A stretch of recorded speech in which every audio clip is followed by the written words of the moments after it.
الحمد لله وحده والصلاة والسلام على من لا نبي بعده وعلى آله وأصحابه أجمعين. اهدنا الصراط المستقيم صراط الذين أنعمت عليهم غير المغضوب عليهم ولا الضالين آمين. خوږو او قدرمنو حاضرینو السلام علیکم ورحمت الله وبرکاته. تیر درس کې موږ او تاسې د اهدنا الصراط المستقیم په ارتباط باندې وغږېدلو.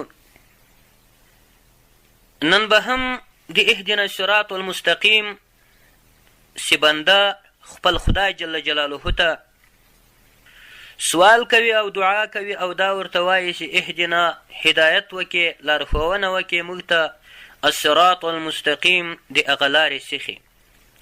نن به هم د سمې لارې د غوښتنې په ارتباط باندې خبره وکړو. اوس دا خبره چې مسلمان بنده ته الله جل جلاله د دعا طریقه ورښیي.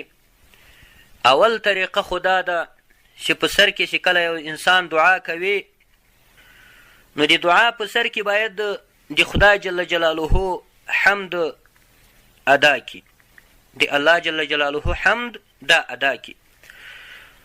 الحمدلله ووایي او له الحمدلله وروسته بیا خپله دعا الله جل جلاله ته بیان کړي، خپله غوښتنه د خدای جل جلاله له مهربانه ذاته څخه وکړي.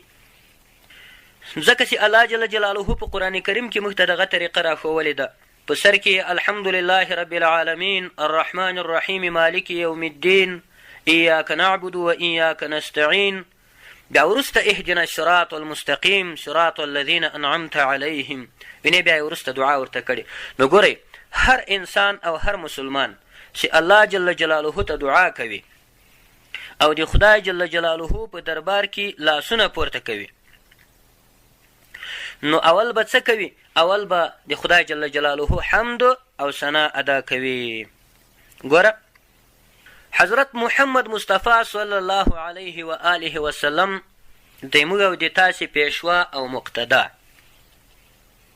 فرمایي، وای حضرت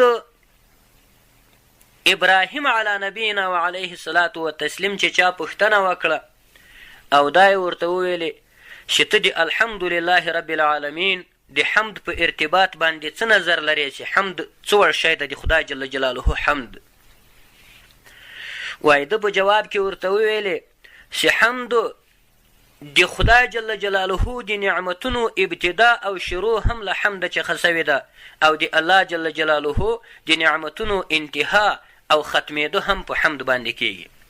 د خدای پاک نعمتونه چې په انسانانو یا په خپلو مخلوقاتو باندې شروع کېږي دا نعمتونه هم په چا باندې شروع کېږي؟ په حمد باندې شروع کېږي.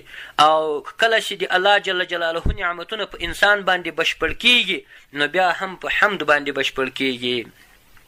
نو له دغې وجې ابراهیم علیه الصلاة والتسلیم چې دغه خبره کړې ده نو محمد رسول الله صلی الله علیه و آله وسلم وایي وفرمایل چې له دغې وجې الله جل جلاله دا حمد راواخیسته. حمد یې څه وړکو؟ حمد یې داسې کو چې دی د نعمتونو د ټولو نعمتونو ابتدا ده او پیل ده او شروع ده. نو په دغه خاطر باندې الله جل جلاله حمد د خپل کلام قرآن عظیم شان په سر کې دا حمد الحمدلله رب العالمین دا یې د قرآن کریم په سر کې راوړ. او موږ هم قرآن کریم ته په ترتیب کې په دغه طریقه باندې حمد د قرآن کریم په سر کې وګرځاوو. د دې په خاطر چې قرآن کریم اول نعمت ته چې په مسلمان باندې الله جل جلاله دا نعمت دغه انعام کړی ده او د انسان د هدایت او لارښوونې لپاره یې داسې یو جامع او داسې یو پوره او مکمل اساسي او بنسټیز او بنیادي قانون را لېږلی ده چې د انسان لپاره له اوله تر اخره پورې دا بس او کافي ده.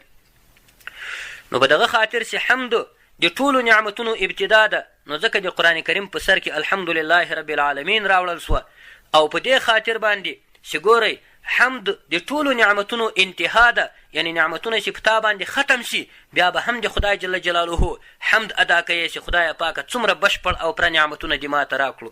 نو په دغه خاطر باندې جنتیان چې جنت ته ولاړ شي نو هلته به چې ټول نعمتونه الله جل جلاله ورکي. نو خدای پاک فرمایي دعواهم فيها سبحانك اللهم وتحيتهم فيها سلام.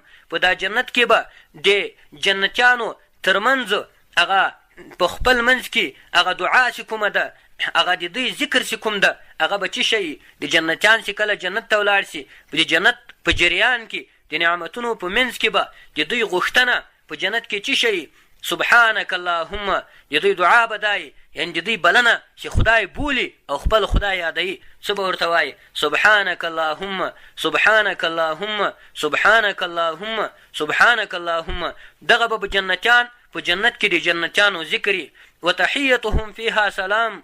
او د دوی په خپل منځ کې تحفه چې به وي په جنت کې، هغه به یو انسان یو جنتي چې بل جنتي ته ورځي، نو څه به ورته وایي؟ سلام علیکم، سلام دی وي په تاسو باندې، یا السلام علیکم. دغه سلام به په جنت کې هم جنتیان یو بل ته سره وایي. او اخرنۍ خبره چې نعمتونه ټول بشپړ شي په جنتیانو باندې، ګورئ بیا په آخر کې به بیا جنتیان څه وایي؟ وآخر دعواهم ان الحمد لله رب العالمین. آخري بلنه د دوی، آخري غوښتنه د دوی، آخري ذکر د دوی به څه شی وي؟ ان دا به وي الحمد لله رب العالمین، چې حمد او ثنا او صفت چې ده دا هغه خدای جل جلاله لره ده، رب العالمین چې دی پالونکی د ټولو عالمیانو ده. نو ګورئ په جنت کې چې نعمتونه در باندې بشپړ او کامل سي، ای مسلمانانو تاسې به بیا ورې هم الحمدلله رب العالمین وایاست. او دلته چې نعمت په دنیا کې شروع سوی ده هم هغه قرآن کریم ده، ځکه چې د اسلام هغه مبدأ او منشأ د اسلام او د مسلمانی هغه قانون او هغه مرام او هغه اساس او تهداب او هغه کتاب او هغه اصل د مسلمان لپاره هغه چې شی د قرآن کریم ده. نو څرنګه چې اسلام را شروع کېدو اول وار قرآن کریم را شروع سو، نو قرآن کریم د نعمتونو پیلامه ده او شروع یې ده په مسلمانانو باندې. نو ځکه د قرآن کریم په سر کې هم الحمدلله رب العالمین ذکر سو. او مسلمانان چې بیا ژوند وکړي په دنیا کې، بیا مړه شي، بیا عالم برزخ ته ولاړ شي، بیا راپورته شي، بیا حساب و کتاب ورسره وشي، بیا جنت ته ولاړ شي، بیا جنت کې خدای پاک ټول نعمتونه ورکړي، نو هغو بعد به هم بیا جنتیان څه وایي؟ وآخر دعواهم ان الحمد لله رب العالمین. الله جل جلاله فرمایي وایي اخرنۍ غوښتنه د دوی، اخرنۍ ذکر د دوی، اخرنۍ خبره چې دوی به څه شي؟ الحمدلله رب العالمین، الحمدلله رب العالمین، الحمدلله رب العالمین. دغه الفاظ به جنتیان په آخر کې وایي. خدای پاک جل جلاله په حمد باندې ډېر سخت خوشحاله کیږي. نو ګورئ اهدنا الصراط المستقیم کې موږ ته د دعا طریقه راوښوه چې کوم دعا کوله اول به الحمدلله ورته ووایاست، له الحمدلله نه وروسته به بیا دعا شروع کړه. وجه دا ده چې دغه الحمدلله دا د الله ثنا او صفت بیانول دي، د خدای جل جلاله عظمت او سیاست بیانول دي، د الله جل جلاله لویي او بزرګي بیانول دي، د خدای جل جلاله مالکیت او رحیمیت او رحمانیت بیانول دي، د الله جل جلاله ربوبیت بیانول دي، او د خدای جل جلاله محمودیت بیانول دي. په حمد کې دا چې ټول بیان کړو، نو زبه د خپې پاکه سوه او زبه د مقدسه سوه د خدای پاک په ذکر باندې. له هغه بعد به الله جل جلاله ته غوښتنه وکړي او سوال به ورته وکړي، خدای جل جلاله بیا قبول کی. نو ځکه هم رسول الله صلی الله علیه وسلم فرمایي چې که تاسې دعا کوئ نو په سر کې درود شریف وایاسته او په پای کې هم درود شریف وایاست او په دا منځ کې دعا کوئ. وجه دا ده چې دا درود خو خدای پاک قبلوي، نو چې خدای پاک درود قبول کی نو په دا سر کې او په پای کې هم درود قبلوي، خامخا قبلوي. د خدای په پیغمبر باندې درود ده، د الله په محبوب باندې درود ده، درود شریف خامخا قبلوي. نو خدای پاک ته وایي الله جل جلاله ډېر غني او مستغني او ډېر عالی او غیرتي او غیور ذات ده. خدای جل جلاله داسې نه کوي چې په منځ کې دا د تا دعا دغه یې پرېږدي او د اجابت دغه خپله قبلېدا ورغورځاره کړي، په دا منځ کې د تا دعا ځینې پاته شي، یې خواته ابل درود شریف پسې قبول کړي. نو ګوره دا اول درود چې قبول کړي، له هغه بعد به بیا دا د تا دعا پسې قبوله کړي، له هغه بعد به بیا هغه دوم درود شریف ته ورسي، هغه به هم پسې قبول کړي. الله جل جلاله په خپل رحمت سره، یعنې دا رحمت به ورولېږي، نو بس به هم قبول کړي. نو د تا دعا به دا د دوو درودونو ترمنځ دا به قبوله شي. یوه خو دغه طریقه ده او بله دا طریقه ده چې په سر کې باید الحمدلله ورته ووایې، بیا له هغه بعد بیا الله جل جلاله ته دعا وکړي. یوه خبره خو موږ دا ذکر کړه. اوس بله خبره دا ده چې اهدنا الصراط المستقیم خدای جل جلاله انسانانو ته د دعا طریقه داسې ورښیي چې ای انسانانو دعا چې کوئ په جماعت سره به یې کوئ، دعا چې کوئ په ګډه سره به یې کوئ، دعا چې کوئ ټول به یې کوئ. بهتره خبره دا ده چې جماعت په ټولو سره دعا وکړي او ټول خدای جل جلاله ته لاسونه پورته کړي او ټول په ګډو سره دعا وکړي او د یو نفر تر دعا د ډېرو کسانو دعا چې ده دا بهتره ده. علامه فخرالدین رازي رحمت الله تعالی علیه د تفسیر کبیر مصنف او د فقه او د تفاسیر او د حکمت او د فلسفې امام او د عقایدو استاد فخرالدین رازي رحمت الله علیه په خپل تفسیر کې لیکلی دي وایي ګوره الله جل جلاله ته چې دعا کوئ کوشش کوئ چې یو څو نور ملګري هم در سره کوي. په دې خاطر چې دلته چې دا ټول ملګري در سره ته چې د بیا چې دعا کوې کیدای شي چې دا د تا دعا دا د تا ژبه پاکه نه وي او خوله دې ناولې وي مثلا او د تا خوله دې قبلېدا واله نه وي نو الله جل جلاله کیدای شي دا د تا دعا نه کړي قبوله. او که یو څو نور ملګري در سره او هغه ټول مسلمانان کیدای شي یوه پاکه خوله، یوه پاکه ژبه، یوه پاکه هیله، یوه پاکه ارزو، یوه پاکه غوښتنه، یو پاک خواهش، یو پاک لاسونه او یو پاک مخ او یو ترهېدلی او بګنېدلی زړه او د خدای جل جلاله ته یو تابع زړه، د خدای په مینه یو کباب زړه، د خدای په مینه الله جل جلاله په مینه باندې یو کباب سوی او یو ستی زړه په دې زړونو کې موجود وي او یو پاکه خوله په دې خولو کې موجوده وي، یو پاکه ژبه په دا ژبو کې موجوده وي، یو پاک لاسونه په دا لاسونو کې موجود وي. ټول چې الله جل جلاله ته لاسونه پورته کوي او دا ووایاست تاسې یا الله موږ وبخې، موږ ته هدایت وکړي، خدای پاکه موږ په سمه مستقیمه لار باندې برابر کړي. نو څه به وشي؟ نو الله جل جلاله خو د هغه دعا خامخا قبلوي، د هغه شي قبلوي او د تا دغسې پرېږدي. دا بیا د الله جل جلاله له شانه سره نه ده. خدای پاک چې د یوه دعا قبلوي په دا جمع کې بیا د ټولو دعا هم قبلوي. نو ګورئ عاطبه نو الله جل جلاله د ده له وجې د تا دعا هم قبوله کړي، د هغه پاک سړي له وجې، د هغه پاکې خولې له وجې، د هغه پاکو زړونو له وجې، د هغه اخلاص له وجې، د هغه محبت له وجې، د هغه مینې له وجې، د هغه ایمان و تقوا و اذعان و جزم و اقرار و تصدیق له وجې او د هغه چا د عشق و محبت له وجې چې په خدای جل جلاله باندې مین او شیدا ده. د هغه سره په وجې باندې لاسونه پورته که د ده سوال خو خامخا خدای پاک قبلوي، ځکه دی چې ده ډېر پاک او مهذب ده، نو دی ډېر مخلص ده او ډېر متدین ده، نو د ده سوال خدای پاک قبلوي. نو بیا داسې الله جل جلاله نه کوي چې د ده قبلوي او د تا دغسې پرېږدي، بیا د تا هم ورسره قبلوي. دا درته وایي چې د ده له وجې د تا هم سوال ورسره قبول. نو په دغه خاطر ګورئ الله جل جلاله داسې نه وویلې د دعا طریقه یې موږ ته راښووه، داسې نه وویلې چې اهدني الصراط المستقیم، اهدني هدایت وکړه ماته الصراط المستقیم د هغه شیخې لارې، بلکې څه یې وویلې؟ داسې یې وویلې چې اهدنا الصراط المستقیم، اهدنا هدایت وکړې موږ ته، یعنې موږ ټولو ته ای الله جل جلاله الصراط المستقیم د هغه سیخې او مستقیمې لارې. نو له دې چې موږ ته یوه د دعا طریقه دا را وښودل سوه، یوه طریقه د دعا خو دا ده چې الحمدلله رب العالمین تر واره لومبی به حمد ورته وایې، بیا به وروسته دعا کوې، دا ښه قبلیږي.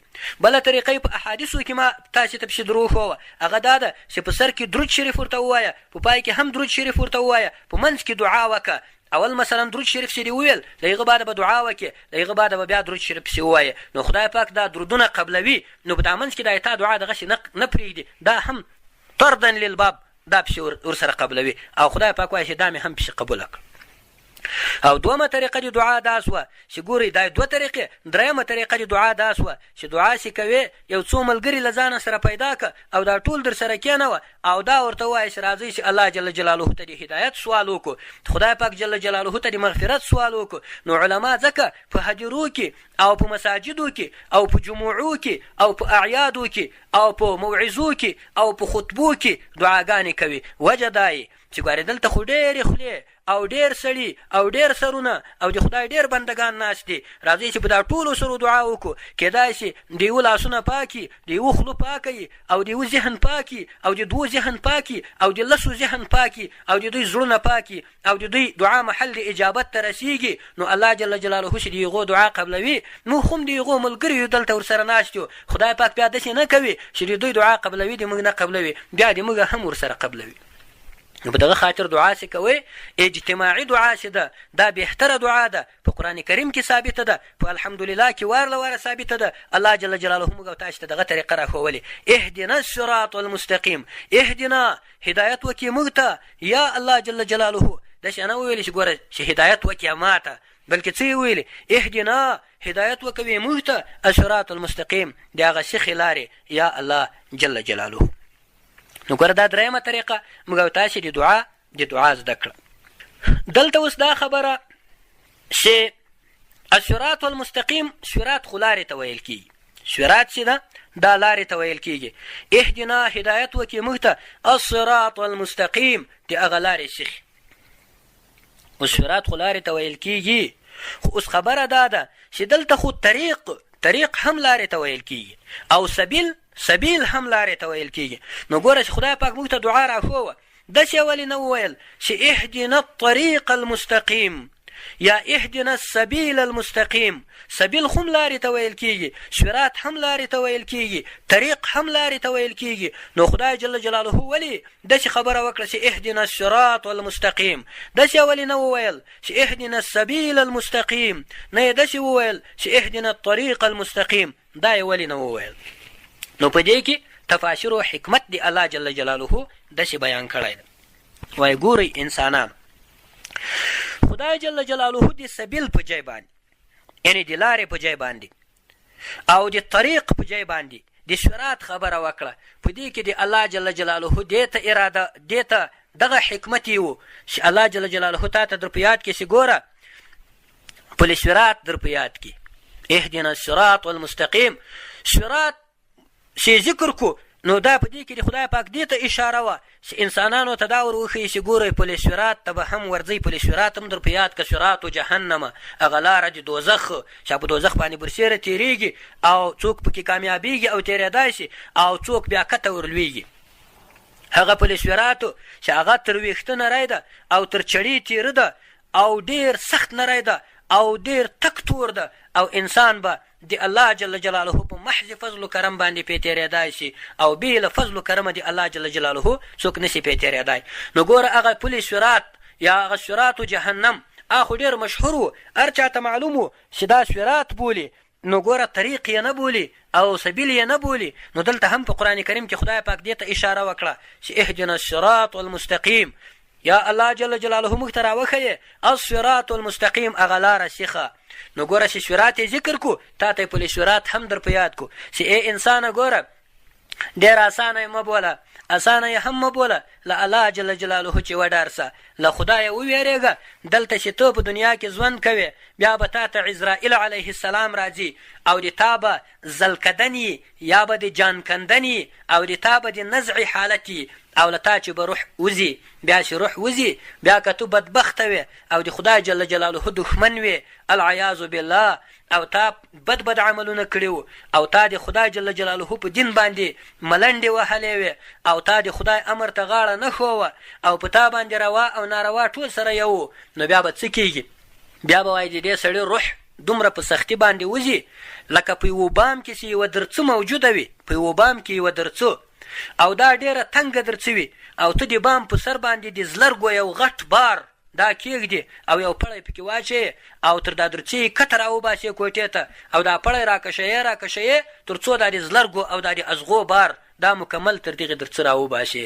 دا د ده روح به داسې وي لکه د زلرګو او د ازغو بار، دا د ده خوله به داسې وي د بدبخته سړي لکه درڅه او ملایکه بیا دومره په زور جنې کاږي دا روح لکه چې شی لکه تر دغې درڅې چې دغه لوی د زلرګو بار تر وړکۍ درڅې باسي. الله جل جلاله دې مسلمان وساتي. بیا چې کله روح دې واخلي له هغه بعد یې کېدای شي دوزخ ته یوسي، ګوره د اور په صندوق کې واچوي، کېدای شي دوزخ ته کته یې تحت صراط ورسوي او په بله خوا باندې ولاړ شي خدا نخواسته. او د تا جسد چې کله قبر ته ورسي دې ته عالم برزخ ویل کېږي او عذاب قبر باندې کتابونه ډک دي د عقایدو. عذاب قبر دغه د آخري طرف د شرح العقاید او د نورو کتابونو دغه آخري طرف کې بسته عذاب قبر دا معلوم ده او چې قبر کې عذاب چاته ورکول کېږي. د قبر عذاب حق ده، مشاهدې هم دا ثابته کړې ده دا اوس عصر هم دا ثابته کړې ده. ګورئ په عمان کې، عمان یو عربي هیواد ده، هلته یو ځوان و، دغه ځوان یو ځوان ده، دغه ځوان له یوه بل ملګري سره جنګ وکړو او هغه دی په چاقو باندې ووال. کله چې دی په چاقو ووال دی بس فیصله سو، ختم سو، ووژل سو. کله چې ووژل سو له هغه بعده بیا څه سوي دي، بیا د خلکو دی خښ کړی ده، د عربو بیا چې خښ کړی ده، نو تقریبا 3 ساعته 4 ساعته وروسته یې بیا دی بیرته له قبره را ایستلی ده. نو هغه د ده تصویر چې تاسې په انټرنیټ کې وګورئ، د ده دا ویښتان ټول تک سپین سوي دي، بدن یې په دا 3 ساعته کې ټول تک تور سوی ده او ټول بدن یې خوړین او داسې ټنډ پړسېدلی غوندې ګرځېدلی ده، له شناخته وتلی ده، سترګې یې غار غار ګوګ ګوګ سوي دي، ختمې سوي دي، برسېره داسې پړسېدلې غوندې پرې ولاړې دي، دا یې داسې ټنډ غوندې ښکارېږي، تک تور ده او سوی ده او ویښتان یې تک سپین سوي دي. په دا څومره وخت کې؟ په دا 3 غنټې کې چې دا دی په قبر کې کېښو. نو وایي بیا چې د کور له کسانو چې چا پوښتنه وکړه چې دا ولې داسې سوی ده، وایي هغه ورته وویل چې دغه 2 عمله یې لرل. یو عمل یې دا و چې مقصد د بل لمونځ نه کوو، خدای جل جلاله دې موږ او تاسې وساتي، د بل لمونځ دې خدای فرض لمونځ به یې نه ادا کوو. او دومه خبره دا وه چې دغه ساز و موسیقي او دغه سرود او دغه سندرو او دغه ټنګ ټکور به ده ته ډېر خوند ورکاوه. نو دغه 2 عملونه ده په دنیا کې لرل.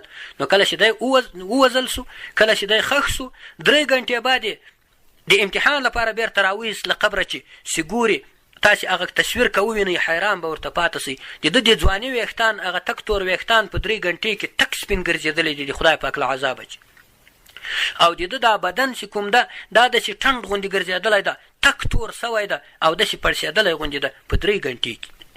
نو ګورئ عذاب قبر، بیا به د عذاب قبر بیا هغه عذاب قبر ګوره لکه لمونځ احادیثو کې راځي، وایي یو انسان چې لمونځ نه کوي، یو انسان چې لمونځ نه کوي، خدای جل جلاله دې مسلمانانو ته عفو وکړي، یو انسان چې لمونځ نه کوي، یو مسلمان، نو کله چې دی مړ شي او لمونځ قضا کوي په دنیا کې، کله چې دی مړ شي او په قبر کې کېښودل شي، نو څه کېږي؟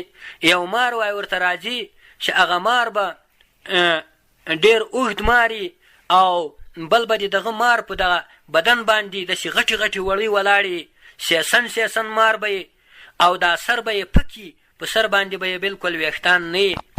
نو وایي دا مار چې ورته راسي، دا مار به وایي ورته کیني، ورته وبه وایي چې او پلانکیه یا ای انسانه ته پوهېږې؟ په ښه به یې خېږي دا د مار، وایي ورته وایي به چې و پلانکیه ته پوهېږې چې زه څه شی یم او څوک یم؟ دی به وایي ورته وارخطا شي، ورته وبه وایي چې یا زه نه پوهېږم.